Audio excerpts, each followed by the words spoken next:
Alright, the rod has arrived, the carbon rod. And I just want to show you this. This is the rod that they give you. It's actually fiberglass. This is the new carbon rod I've ordered. This was 1 meter long. And if I compare them, this is how short. Let's have a measure. 165mm short, which is about 6.5 inches. The one they give you. The other thing about the one that they give you is that it's quite loose in the holes that it has to go through, both in the wing and in the fuselage. So you could position that, put a wing on. When you go to put your other wing on, there's nothing stopping this just be pushed back down. You could in fact end up with a spar like that. But you've got everything over this side and next to nothing on that side, because there's easy movement within the wing. But with the new spar, I can now put that all the way into the wing, slide it through the fuselage, and I've got exactly the same distance for the second wing to go on. And that's what we'll be doing next. We'll be putting the wings on. Okay, so let's get this wing on. The first thing we're going to do is use my new tube and push it all the way down the wing tubes where the spar goes. That's it. That's now fully into the wing, and I've got all this left to play with. Just as a comparison, if I use the one they provided and push it all the way down, that's all I've got left to play with. That's it. That goes to the fuselage. You're left with 2 inches on the other wing. But we don't. So that's good. We're now going to thread that through this hole.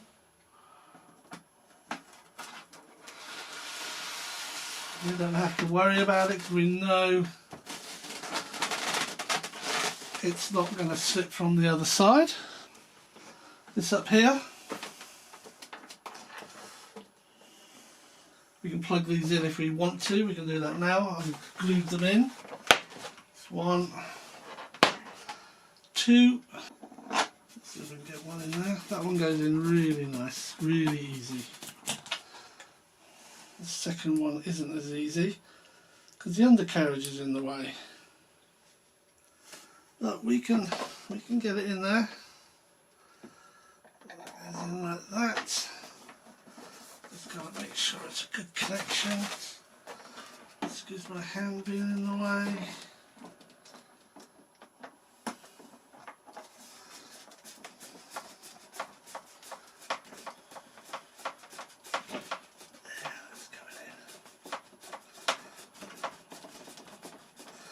I'm not going to do that full tight because then I need a little screw lengthwise. This needs to go here. Now these are screwing into brass. It's nice and tight. Not over tight because you can still thread strip brass. That's good. Last one.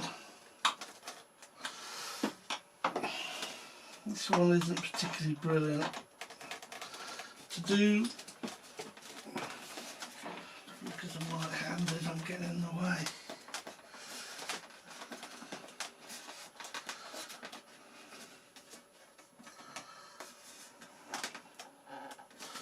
Okay, that's good. Now that's how I will be transporting this plane, with one wing on. Right, so this is the spar now. It won't go any further that way, so I know it's not going to slide. And I can put this wing on and know that it's coming all the way down the tube. I did actually have to do this twice. This is the first attempt and it's too short.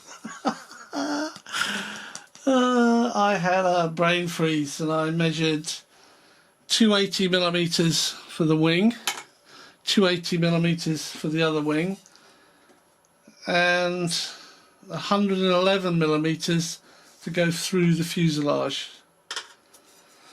When I actually did the calculations in my head, I did 280 plus 280 plus 11, because 110mm is 11 centimetres. So I got my millimetres and centimetres mixed up, and because the final number was in millimetres, it was incorrect by quite a lot.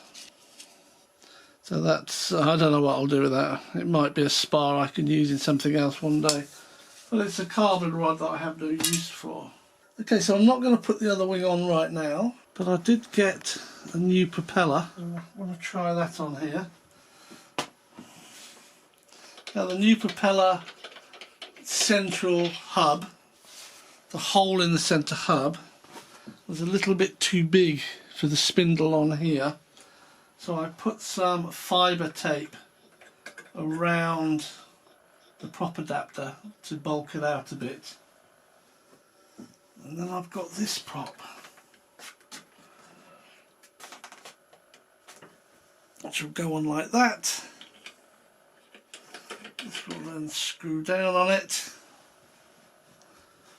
And yes, it is a curved prop. I've actually put the white tips on myself. It comes as black.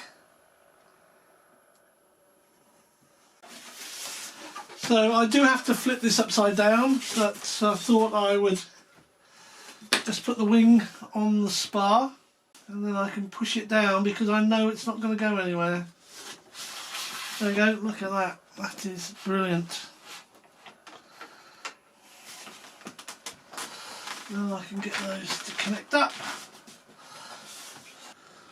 So rather than try and go in from underneath, I'm going to flip that over and get the screws put in. Bit of a funny angle for you, I apologise for that. Let's get the screws, 2 big screws put in. So this is the back connection, just drop that in there.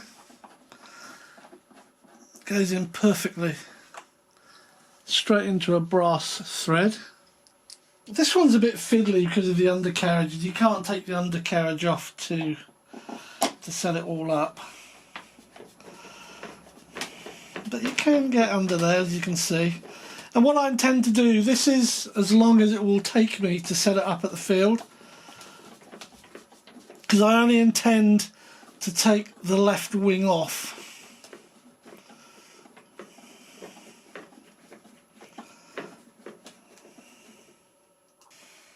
There we are. Let's do this one.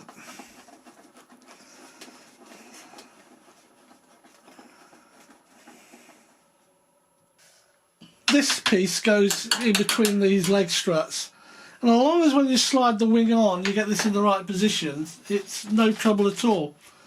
And if you don't, you can bend it. If I want to take that out, I can actually bend that to take it out. And what of course I haven't done yet is push the supports in for it, so I'm not going to do that up as tight as it could go. Let's leave that like that for now.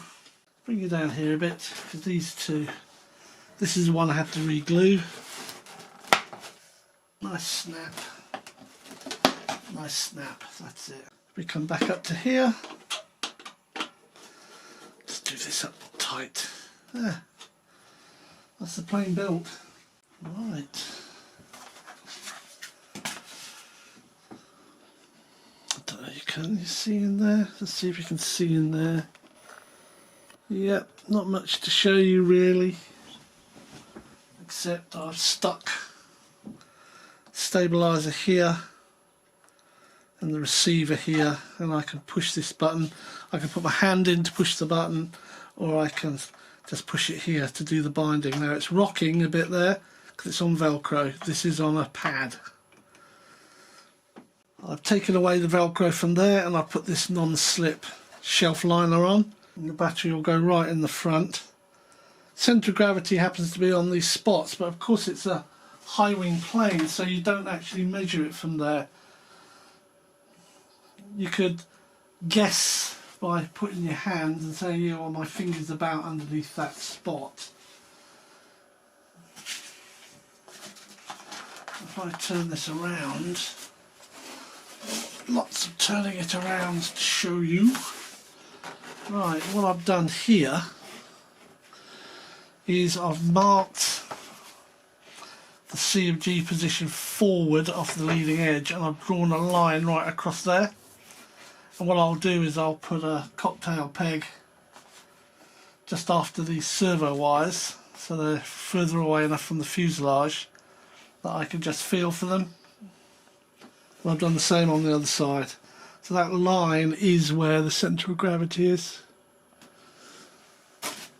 This line here. The same over here. Let's add everything on it that we need to, including the prop.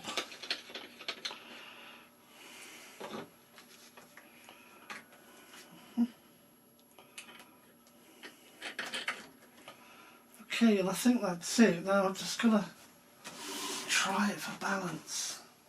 And there she is. Maybe slightly nose heavy, but I don't have a problem with a slightly nose heavy aeroplane. That's excellent. So now we've done that, let's take this prop off.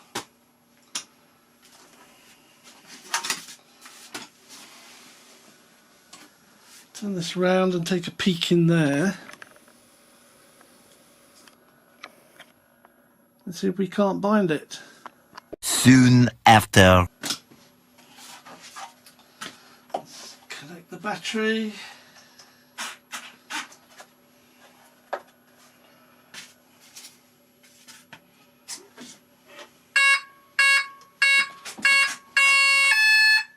Okay, so I've got a problem with the flaps because for some bizarre reason I didn't set this up as a flap model.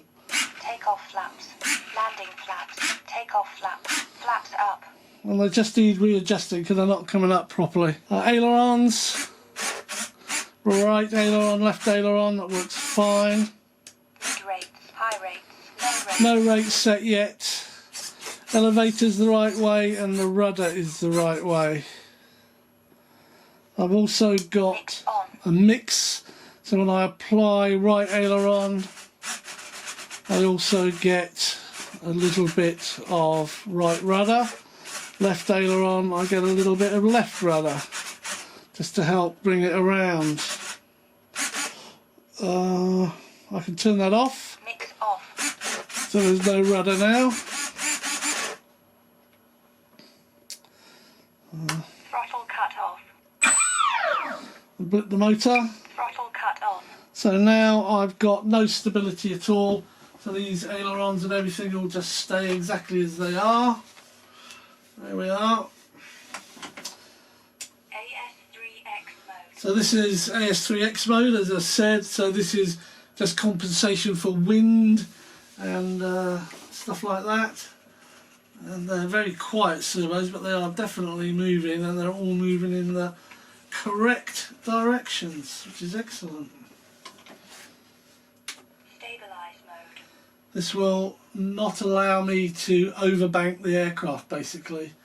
So if I bring it up like this aileron comes down, this aileron comes up, making the airplane go back into level flight. If I do the same here, it will come back to level flight. The elevator is, as I point the nose down, the elevator comes up to bring the plane up, and the rudder's the same. If I point the nose to the right, the rudder goes to the left to try and bring it back around. Yeah, that is super. So that's all working as it should do. Gyro off. So I've got some measurements to make, get the throws correct, get everything done the right way. But basically, that's it. Lovely nav lights, lovely green and red, and 2 lights on the front. Let's disconnect this. Oh, I'm really pleased that I can get the right C of G using a 4500 battery. I'm going to get plenty of flying time on this thing. I just think I'll get, if I get 5 minutes out of a 22, I'm going to get at least 10 minutes out of this.